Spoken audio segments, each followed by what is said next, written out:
What's going on, y'all? Welcome to the behind the scenes without walls activate. Activate's a huge discipleship staple in our church.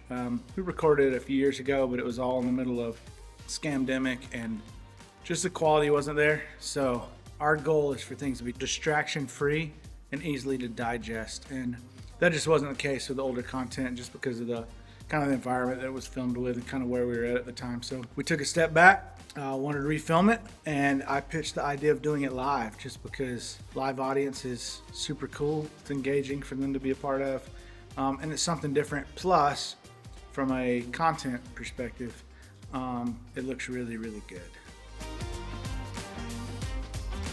So when you're talking about edit and kind of post-production, we have like nowhere to film. So big church, big property, zero space. There's one room backstage and it's broadcast. So when we thought this through, like the auditorium's not an option just because that's Sunday. This isn't a Sunday thing. Like it just looks weird. It's a different feel, and this content and this program isn't Sunday footage, let's call it, right? So really the only other space that left with is lobby, and that's a task in itself.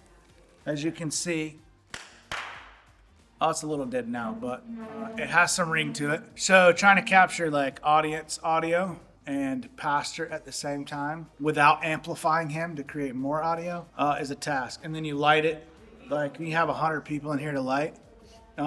It's difficult. So I think we did a pretty good job. We took the back walls, just a wood wall, threw some backdrop on it to kind of break up the contrast.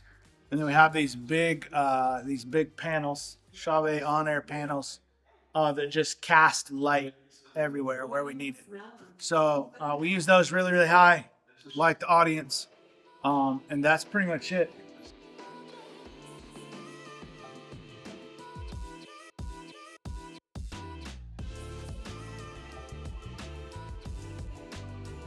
Video, we're running red Komodos. So red Komodos is what we use on Sunday. It made it really easy.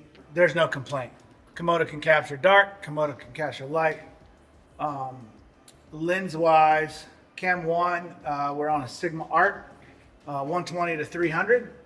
Yeah, I mean, that's pretty straightforward. There's nothing special about that lens. I like the Arts. They're very clean. Image-wise, they capture it very well. Dynamic range, you can kind of push and pull. Arts on the other ones, yeah, we have Sigma Art 24 to 70 on Dolly Cam. Cam 2 is the only different one. Canon 70 to 200, just because that's kind of the go-to for that focal length. I like the L lenses for that. And then we're running a Roamer. Was on a Ronin, but it's not on a Ronin this week. There's no point. Because there's no point in the Ronin, but it was fun to build.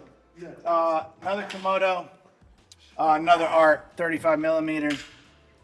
And then we just threw some tilt matte boxes just to help kind of focus in and cut out any of that weird, get some weird reflection over top. Again, we're filming in the space that we have, not this perfect studio. So the matte boxes help cut out that kind of light coming over the top that gives you that funky flary look. So it's not what we're going for in this film. Monitors don't matter. Monitors are monitors when it comes to this. So Raquel, what is for the news here? What's our craft services for tonight? Craft services? Yeah. Persian kebabs and rice. Kubide with the garlic Greek yogurt sauce and sliced cucumbers. Wow. She's totally full of it. No, I just ate that because I'm. It's just another pack of gummies. Jeff Miles here at Without Walls Church. I'm actually the audio guy. So basically I run wires most of the time if need be, and make sure everything sounds good. What that entails. Microphones, lots of microphones, worrying about noise cancellations and phasing issues. And yeah, my job literally is to EQ mostly, worry about outside sounds and things, issues that come up. Like in this room, giving an example. A little live, but not that bad. And when bodies get in here, that will change. So that, in this case, all we're doing is recording, which is good. We don't have any amplification coming out. so I can do whatever changes and, adjustments to audio that I need to do. So last week we had a couple of dropouts, I believe, in pastor's words. So they weren't that long. So I tried to assess that it was something to do with the wire that was happening.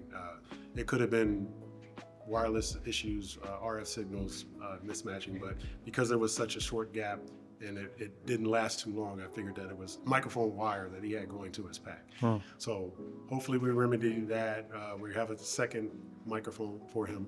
We also have what they call a shotgun microphone pointing at him to pick up, and it does actually a pretty good job, because I'll mix his headset with the shotgun microphone and get a more even sound and less room sound, because that microphone itself is directional. Are you kidding me? Stop. That mic is directional, and his mic that he has is Omni. So I mix those two signals together. Got a pretty good sound coming from that, and then we have the room. I guess we can introduce the ears.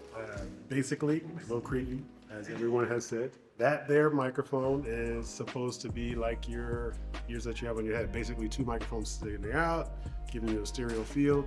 We've only used it for speaking situations, and we found out the hard way that you can't use it in live music situations. So yeah, it works actually pretty well as far as giving you depth perception of the room itself.